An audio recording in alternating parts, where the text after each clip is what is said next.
Well everybody, it's Jover. As of April 8, 2023, my favorite Disney show, The Owl House, has officially wrapped up its third and final season, and goddamn what a way to go out. It has been a wild ride, I gotta say. In spite of some problems I have with the third season, I really like it overall and feel as though it was not just sufficient, but a great conclusion to the series. And since I made a video on Season 1 and a video on Season 2, you should watch those by the way, Destiny dictates that the video on Season 3 must follow. As such, today I'll be delving into my thoughts on the final specials. If you're not familiar with The Owl House, you should definitely click off the video and go watch the series, or at least read about it or watch other videos or something, because I'm going to be jumping right in and spoiling tons of things throughout this video. I'm making this for people who are already fans of the series, not newcomers, so do be aware of that. I will be kind enough to at least explain the basic premise of the show, but I feel too lazy to write it again, so I'll just refer back to my Season 2 video. For those who aren't familiar, it's about a teenage girl, Luz Naseda, who accidentally finds herself in a place called the Boiling Isles, part of another universe called the Demon Realm, filled with magic and fantasy. From there, she's brought under the care of Ida Clawthorne, a rogue witch. She eventually enrolls in a magic school, meets friends, and gets involved in an overarching plot of political strife, mystical legends, ancient history, and most importantly, bisexuality. Now, I go more in depth in that video and the one before that, but to put it simply, The Owl House is an amazing show with an already great first season that pales in comparison to a god-tier second season that absolutely blew me away when I first watched it in 2022.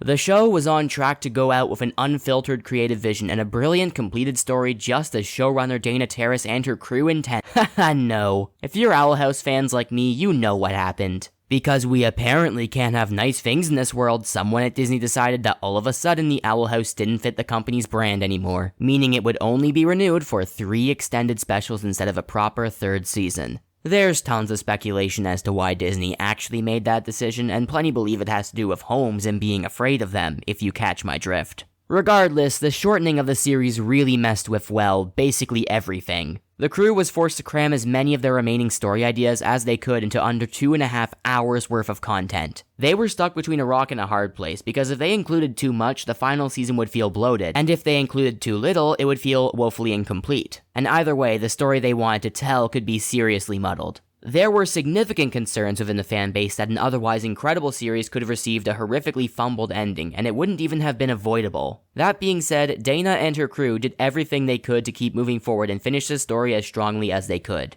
October 2022 rolled around, then January 2023, then April. This April. The specials came out one by one, and now that things are all wrapped up, I can say with absolute certainty that the crew really did go all out. They stuck the landing, and while it's not perfect, given the circumstances, it is a genuine miracle that the third season is as great as it is. So, without further ado, let's get right into it. The first Season 3 special is Thanks to Them, which takes place entirely in Gravesfield, Luz's hometown on Earth. The protagonists, namely the Hex Squad including Luz, Amity, Willow, Gus, and Hunter, have been trapped out of the Demon Realm and the Boiling Isles, where the Collector poses an emerging threat to just about everyone else they know and love, having nearly just killed the main villain of the show, Emperor Bellos. For Gus, it's his dad. For Willow, it's both her dads. For Luz, it's her witch mom Ida and little brother King. For Amity, it's her dad and her siblings, but not her mom. Definitely not her mom. For Hunter, actually, I don't think he had anyone back there except maybe Darius, who is probably the closest thing to a dad he has in the show. And if you counter with Bellos, I'm hunting you for sport, because fuck you. So needless to say, the stakes are pretty high, and going into the special, I was expecting it to be mostly somber and serious for its 44-minute runtime, but surprisingly no. Thanks to Them is peppered with all sorts of fun and lighthearted moments, especially since the crew made the decision to timeskip forward 6 months and establish that the Hex Squad has been working on a way to return to the Boiling Isles for a while, in addition to growing closer with Camila, Luz's human mom, and V, Luz's basilisk adoptive sister. In the process, they're making new memories in Gravesfield, and I like that a lot. Despite how dark the series can get at times, these are still kids we're talking about, and it's nice to see them goof around a fair bit rather than being hyper-focused on getting home and stopping the Collector at every possible moment. Obviously, that's still a huge part of the special, and you never forget that when watching, but it doesn't have to be at the forefront of your mind either, which speaks to the ability of the writers to perfectly balance tone, mood, and atmosphere. Going in, I also expected Gravesfield to not really be an interesting setting compared to the Boiling Isles, which is where most of the show takes place, but I was pleasantly surprised by how little the change in scenery bothered me. Gravesfield is honestly a pretty neat town, and the way various aspects of the setting blend into the story and help the Hex Squad along their journey to get back home is equally neat. Plus, it's hilarious seeing the Hex Squad get into all sorts of shenanigans involving them not understanding human things, and the fish out of water comedy significantly strengthens the episode. It all works so well, and I'd actually really love to see more of these characters in this setting in potential expanded universe media like graphic novels, for instance. Gravesfield? More like Greatsfield. Except for Jacob, who single-handedly lowers the quality of the entire city by being there. Pack it up, shitwit. Now, I don't think I'm being bold or controversial when I say the character work was the strongest part of Thanks to Them, mostly with Camila, Hunter, and especially Luz, who understandably gets the majority of the focus. After all, this special is directly continuing the trajectory of Luz's arc from Season 2, Episode 10 onwards, and serves as the beginning of its culmination. It was absolutely the right choice to give her the spotlight here, and the idea that she doesn't want to return to the Isles because she feels she helped doom them in the first place by going back in time and unknowingly assisting Bellows feels right for her character at this point in the story. Additionally, I love all the insight we get into Camila's thought process and her side of her relationship with her daughter, which helps us understand why she acted the way she did in earlier episodes and makes her a much more sympathetic and lovable character, even though I would argue she was never dislikable in spite of the mistakes she made. I would say my favorite scene in Thanks to Them is a scene of Camila watching the videos on Luz's laptop where she vents out her frustration, leading to her accepting responsibility for contributing to Luz's self-doubt and work toward being better by building her up and supporting her like she always meant to deep down. I've always really disliked the idea that Camila is a bad mom, and I'm eternally grateful to this special in particular for shattering said idea. As for Hunter, he's spent the recent months recovering from Bellows' influence over his life, and has been bonding with the rest of the Hex Squad along with Camila so he can gradually walk down the windy path to healing. But even after all that time has passed, he's still traumatized by years of emotional and physical abuse, which leaves him unsure of what he wants to do with his life now that he's left the Emperor's Coven, and heightens his paranoia when signs of Bellows' survival begin emerging. Of course, he's right, but it absolutely makes sense why he initially dismisses these signs as his mind playing tricks on him. This also leads to a ton of fun interactions between him and Luz, and man am I always a sucker for their sibling-esque dynamic. Then of course, you've got Bellows possessing Hunter, Flapjack's sacrifice, and another of my favorite moments, where Hunter stands up to Bellows, telling him straight up that he wants to find his own place in the world and craft a destiny for himself with the people who truly love him. All in all, I'd say Luz, Camila, and Hunter were the highlights of the special, and I commend the crew for the way they were written. Sadly, I can't really say the same for Amity, Willow, Gus, or V, although in V's case, it's not really a big deal since she's hardly a main character to begin with. Don't get me wrong, none of them are bad and thanks to them, they just don't get a lot of focus and consequently feel less significant overall. They all have moments as per usual, but they're largely secondary to the characters this special prioritizes, which is a shame but ultimately forgivable due to all the time constraints. Since at the very least, Willow has a lot more focus in the next special and Gus has a smidgen more as well, even if it's not much. As for Amity, the highlight for her was obviously the rain scene between her and Luz, but I do wish she'd had maybe an extra scene or two to explore her grief after being separated from her entire family, while in the process of building a better relationship with her father. But no, we only get a brief glimpse of that here, and honestly, Amity isn't that important in the next two specials either, which is greatly unfortunate considering how prevalent she is in the show as a whole. To be fair, she has already had tons of development up until this point, so I can somewhat understand why she wasn't a priority. I'm almost done with Thanks to Them now, but I do have one other gripe to get out of the way, and that has to do with Bellows and how he feels, I don't know how to say this exactly, kind of flat in this special? Which is weird because at no other point in the show would I call Bellows flat, since he's one of the most interesting, layered, and analyzable villains I've ever had the pleasure or displeasure of watching. I think my main problem with him and Thanks to Them has to do with how little he seems to react to the events of both the Season 2 finale and the time skip. Here's the thing. Bellows, right as he was on the verge of fulfilling a plan he had worked on for 400 years, got outsmarted by Luz, one-shotted into near oblivion by the Collector, and trapped out of the demon realm for months. Not to mention, after centuries with no access to his home on Earth, he has finally returned and has likely been able to somewhat observe the ways it has changed in his absence. It's heavily implied the Day of Unity was meant to bridge the gap between the realms, and Bellows had the goal of leading humanity in a crusade against the remaining witches. So you would think him finding out that humanity as a whole doesn't really care about witches anymore or take anything he believes in seriously would lead to a major shift in his perspective. So, what is that shift in his perspective, you may ask? What's his opinion after undergoing a revelation this monumental for his worldview? Well, he doesn't really say anything about it, so as far as the audience can infer, he doesn't seem to have one? The next time we hear him speak, he doesn't even mention how the world has changed, nor does he appear to have a new thought process. He just seems like the exact same character from Season 2. Which is still a great one, mind you, but doesn't seem natural or realistic in this scene given what he's gone through. Now, you can argue Bellows did undergo this shift in perspective and simply didn't openly say that to the protagonist, which is fine.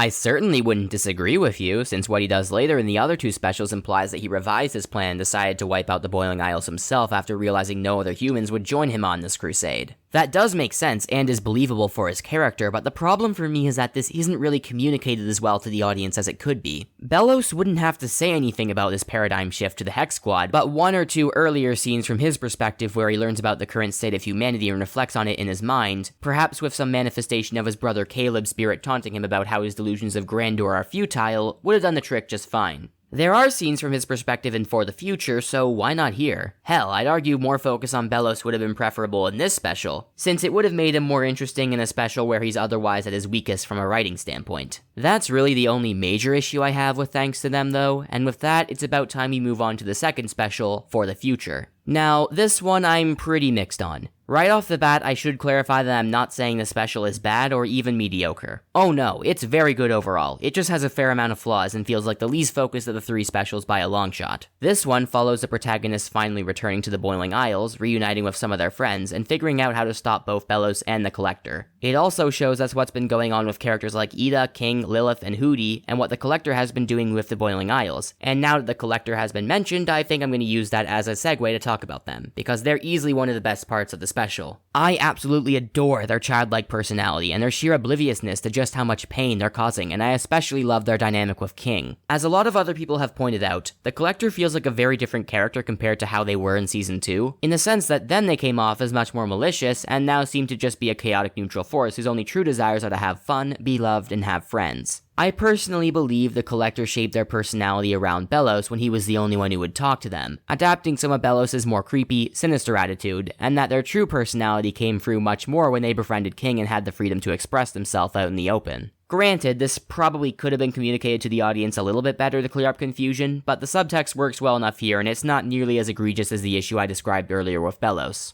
Speaking of Belos, I also love how he ends up manipulating the Collector later on in the episode and using them to hold off the Hex Squad, even though I do have one gripe about the way he ends up doing it. So, in the months since the Day of Unity, the Collector has turned a bunch of prominent characters like Rain and Darius into puppets for their games, since they have yet to understand the importance of free will. Belos ends up sneaking into the archives, basically the Collector's main base, and possessing Rain's puppet so he can pretend to be someone other than himself. From there, he goes on to manipulate the Collector and turn him against King so he can cause problems for the protagonist and regain some amount of control over the situation. Don't get me wrong, this is absolutely something Belos would do. I don't doubt that for a second. It's within his character to be a manipulator, and he already knows exactly how to exploit the Collector's emotions and insecurities since he's done that for hundreds of years already. My problem is, why Rain? There's not really any narrative justification for why they're picked by Belos as his host when he could choose anyone out of the many victims the Collector has puppeted. When I first watched For the Future and saw Belos possess Rain, I immediately thought, oh god, this is gonna lead to some Ida and Rain angst, but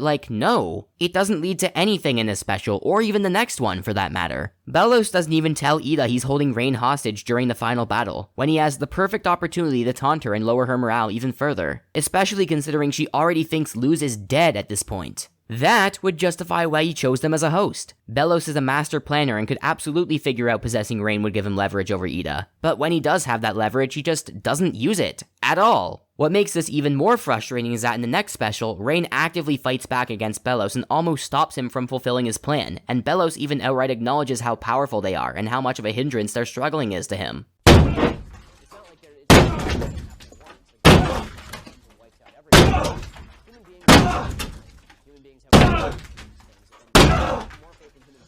Well then, why did you choose them, Belos? Plot convenience? Gag aside, that honestly does seem like the reason to me. The narrative fails to justify why Belos would choose Rain as his host despite knowing they're strong enough to put up a fight against him instead of choosing literally anyone else who couldn't resist nearly as much. And I'm left to believe the writers just really wanted Rain to be in the finale and use this as a plot device to get them there. And believe me, I have no problem with Rain being in the finale. I'm just disappointed their presence in the finale wasn't justified in a natural way. What really irks me about this is that it would have been such an easy fix too. Just have Belos taunt Ida about Rain a little bit in the final fight to lower her morale. That's it. It would explain why Belos selected Rain as his host, that being to get under Ida's skin. I can excuse most issues in these specials with time constraints, but this one I absolutely cannot because of how much of a simple fix it would have been. Literally just give Belos a couple extra lines, come on! Now, I will say this is just as much of a problem with the final special, Watching and Dreaming, as it is with For the Future. For the Future sets up a plot point that isn't narratively justified, and Watching and Dreaming fails to continue that plot point in a way that makes it narratively justified. So the whole thing just falls flat and feels like setup with a frankly underwhelming payoff. I debated moving this whole complaint section to the point in the video where I talk about the finale, but I ultimately decided to get it out of the way here so I could be almost entirely positive there, since I really love the finale. I'm getting ahead of myself, so let's turn our focus back to For the Future. In terms of characters, I would say that For the Future generally has pretty good character work. There are plenty of strong moments for Luz, Camila, Hunter, and Willow. Even Amity and Gus get a tiny bit of focus, albeit nowhere near as much as they should have. The further exploration of Luz and Camila's relationship feels like it naturally flows from thanks to them, and remains almost as strong here as it was there. I think it's just a tad weaker here, but it's still really great and definitely worth its continued focus. Plus, the way Camila making things right with her daughter for good is what finally allows Luz's palisman to hatch, man, that goes hard.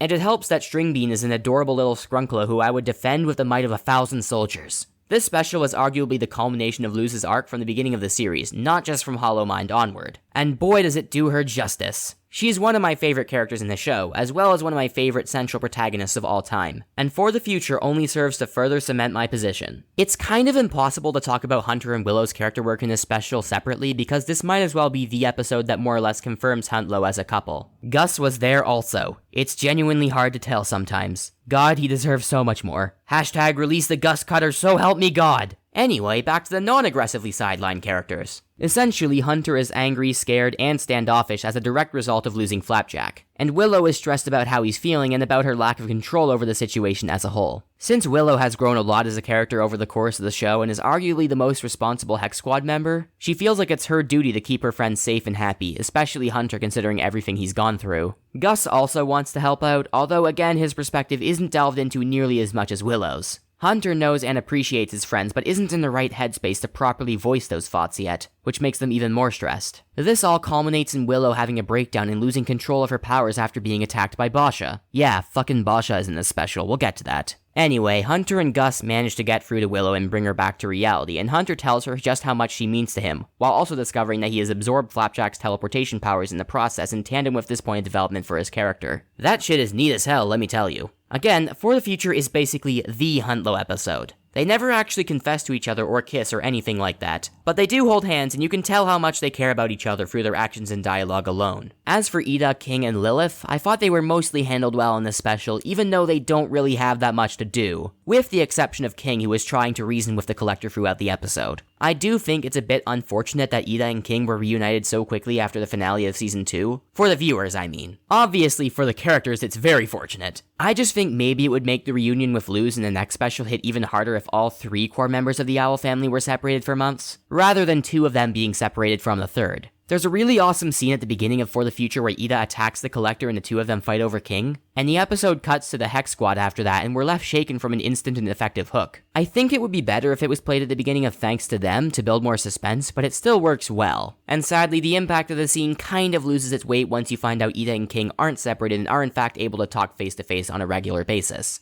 Also, it's kind of weird that Lilith just gets unpuppeted off screen after being puppeted in that opening scene, but oh well. Also, Hootie is puppeted for the entire special and doesn't get to do anything. Truly tragic. Hashtag release the Hootie cut. Anyway, now we get to the part of the special that I've seen the most people criticize, which is the heavy focus on, of all characters, Basha. The annoying one-note bully who has barely been relevant since Season 1 and has no redeeming or likable qualities. A character I thoroughly dislike so much that when I was collecting images to use in my Season 1 video, I didn't even grace hers with her own name, and just call her a discount version of an OC my friend Saf made. Woohoo. Yeah, the criticisms here are spot on. Basically, since all the teachers have been puppeted by the Collector already, Basha is now in charge of Hexside and has made an alliance with former Bellow suck-up Kikimora, who wants to take over the Boiling Isles for herself. The students of Hexside can't do jack shit to improve their conditions or stop the Collector because of Basha's mean girl shenanigans. And as such, a good portion of the special is spent dealing with this situation as a roadblock before the protagonist can advance onto more important stuff. That sounds incredibly tedious. And it is. Way too much time is spent on this plotline that frankly doesn't do much to serve the main story and takes away the opportunity to give more development to the characters who actually need or deserve it.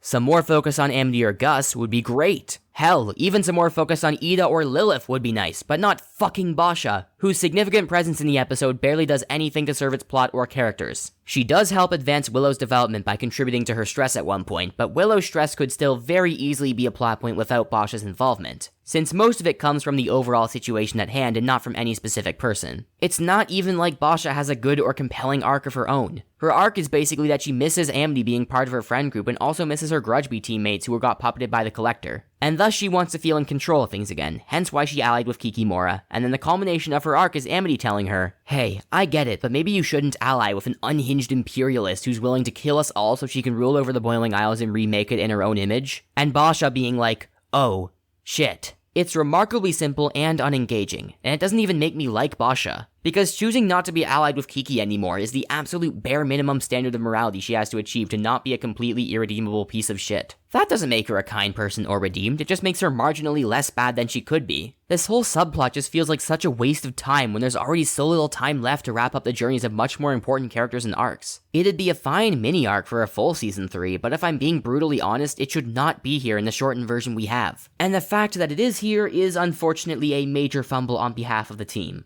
I feel mostly the same way about Kikimora as I do with Basha. She doesn't really deserve the priority she has in this episode when it comes to focus. But to be fair, I enjoy Kiki a lot more than Basha just because of her sheer unhinged gremlin energy, so I think the time wasting is a bit less egregious in her case. Still, I feel like her character would be fine left as it was after King's Tide and would prefer a myriad of other characters getting the spotlight over her. If you're gonna bring back any side villain as a significant threat in the penultimate episode of the show, why not Odalia? A final one-on-one fight between her and Amity would be cool, considering Amity barely gets to do anything in any of these specials, but whatever. It is what it is. I hope I haven't given any of you the impression that I don't like For the Future, because I absolutely do. I just think it has a lot of pacing issues and wasted time that could have been avoided under better circumstances. I don't entirely blame the team since I know they had to cram a lot of this stuff in, but I just have some gripes with what they decided was worth keeping versus what they decided wasn't. I don't really have much else to talk about involving For the Future, so I'll end on a positive note. Although I don't really like the new Hexside plotline overall, I do think Mafalvimil is funny and entertaining the whole way through. And I died laughing when he tried to flirt with Kiki's Abomaton both on initial watch and rewatch, so that's something, I guess.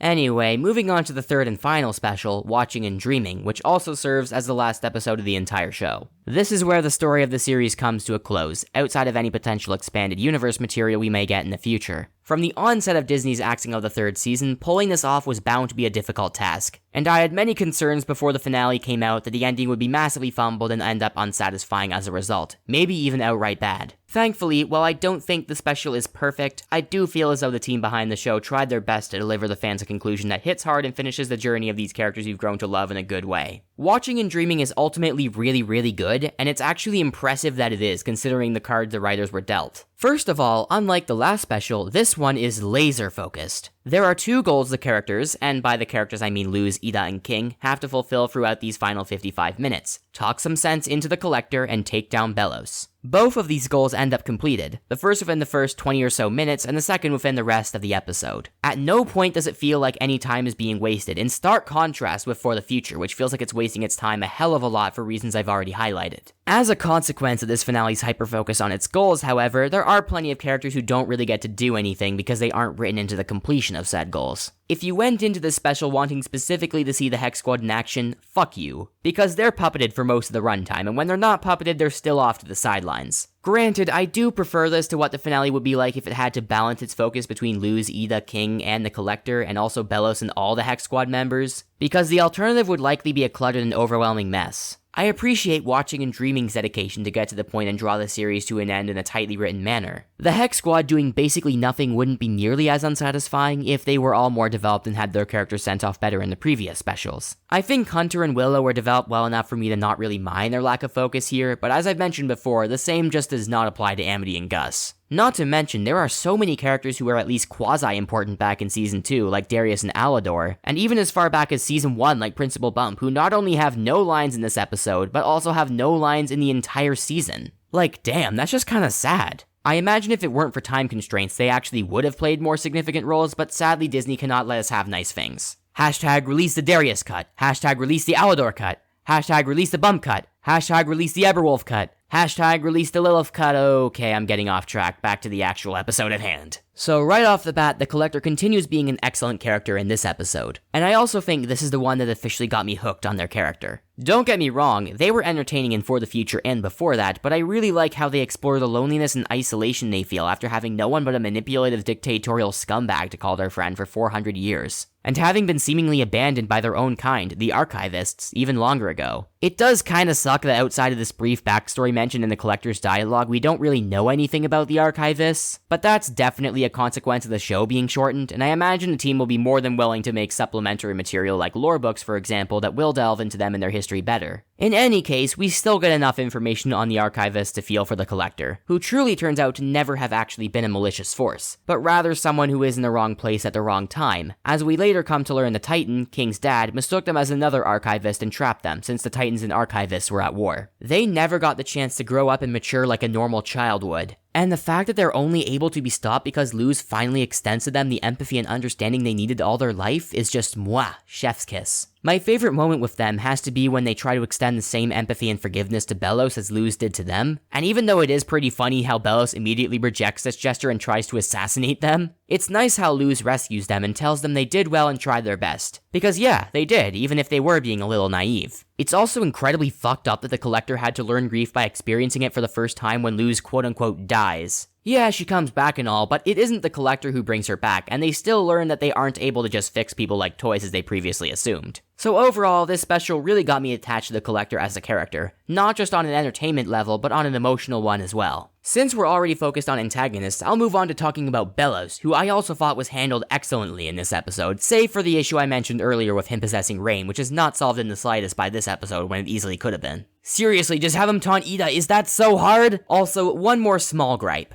I think him being able to possess the Titan's heart and just randomly form a fucking goo kaiju that's powerful enough to wipe out the entire Boiling Isles was a bit jarring, since that's never been set up as a possibility before, but as with most issues in this season, I do believe there was an explanation plan for how this works we never got to see. Oh well, it was still a pretty good way to raise the stakes and didn't feel like a plot hole since we know Belos is capable of possessing other things already, just a bit contrived. It was absolutely the right call to keep Belos as the endgame villain of the show in this finale, since he represents the anti-theme and the opposition to everything Luz stands for, and that's also why I love how it's ultimately Luz to take him down. I've heard some argue that Hunter should have gotten to fight him because of their history, but personally I feel like Hunter already had his important moment of defiance against Belos and thanks to them. And that went hard as balls, so I think it's okay to have Luz be the final victor against Belos here, considering she's the protagonist and they also have significant enough history to justify it. In any case, Belos' final goal being to quote-unquote cleanse the Boiling Isles in one last desperate attempt makes for an incredibly tense atmosphere and leads to a gorgeously animated final battle that goes so damn hard. I love the callback to the very beginning of the show when Luz says, "Now eat this, sucker!"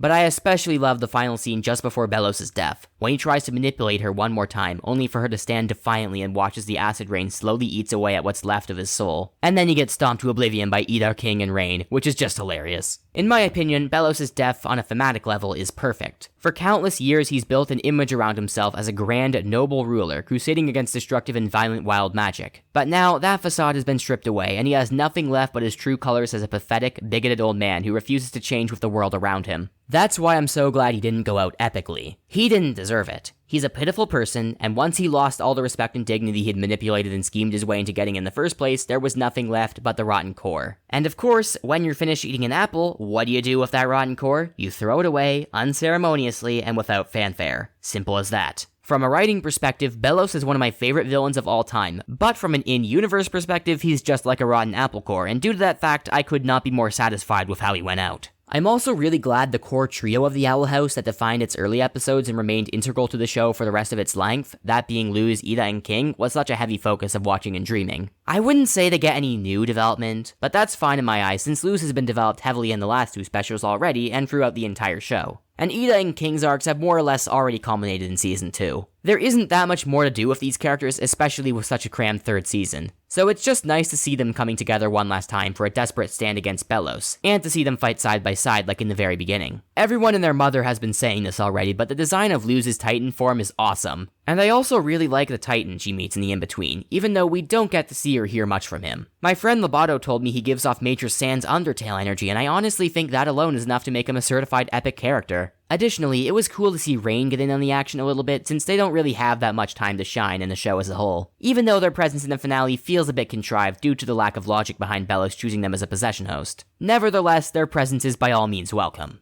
Another thing I want to talk about before getting to the epilogue is the dream sequence, which consists of a bunch of nightmares the collector subjects Luz, Ida, and King to, which correspond with their worst fears. For Luz, it's being similar or comparable to Bellows. For Ida, it's being treated as a monster and a burden by her family. For King, it's Bill. That motherfucker. We don't really get to see much of Ida and King suffering through these illusions, whereas the focus is more on Luz, which is a shame, but I think the dream sequence lasted the right amount of time for her. Some people have said it didn't go on long enough, but personally, since her guilt arc already spans across the latter half of Season 2 and the previous 2 Season 3 specials, I like that they didn't stretch it out any more than they needed to. The way that Luz figures out it's all a dream is pretty cool too. Like, she realizes the illusion of Amity isn't the real Amity because she says witches battle instead of witches duel, and like, damn, that's so autistic of you, Luz. As the chairman of Autism Incorporated, I am very proud. But yeah, overall the dream sequences were pretty cool, and I wish we'd seen more of Ida and King going through them, but they were still perfectly sufficient anyway, and I'm going to talk about the epilogue now. I mostly like it. It does feel like it's rushing through itself for the most part, but I imagine that was pretty much unavoidable for what should be obvious reasons. So I don't fault Dana or her team for that. Although it sucks that we don't get to hear most of them talk, this epilogue still does a solid job showing us where these characters you've grown attached to are in their lives. I like the moments where the Hex Squad reunite with their families, although I do wish they made it clear that even though Alador has made steps to become a better father, he still has a long way to go before he can fully mend his strained relationship with Amity and the rest of his family, after neglecting them so long and failing to stop Odalia from abusing them. In any case, it's still nice to see Odalia just being completely ignored when Amity and Alador reunite. That's fucking hilarious. And then we have the time skip designs, and boy are the time skip designs awesome. Luz's design, Amity's design, Willow's design, Hunter's design, and even Gus's design. Actually, especially Gus's design. I'm so happy they finally gave him a new hairstyle considering how long fans have been asking for it. Even though it would have been better if he got it at the start of Season 3 instead in my opinion. I especially love how the episode ends, with Luz being able to freely travel between the realms and live happily with all the characters she's come to know and love over the course of the series. Yeah, it's a pretty basic happy ending, but it's also a sweet one that works, and I'm a sucker for that kind of thing. There's something so emotional about seeing all these characters come together one last time for Luz's 18th birthday, especially since it's also a culturally significant event for her. I genuinely teared up at this part, and I'm sure I'm not the only one. It's been a hell of a journey for fans of this show, and despite all the hardships and hurdles we faced, we made it to the end and formed invaluable friendships along the way, just like Luz.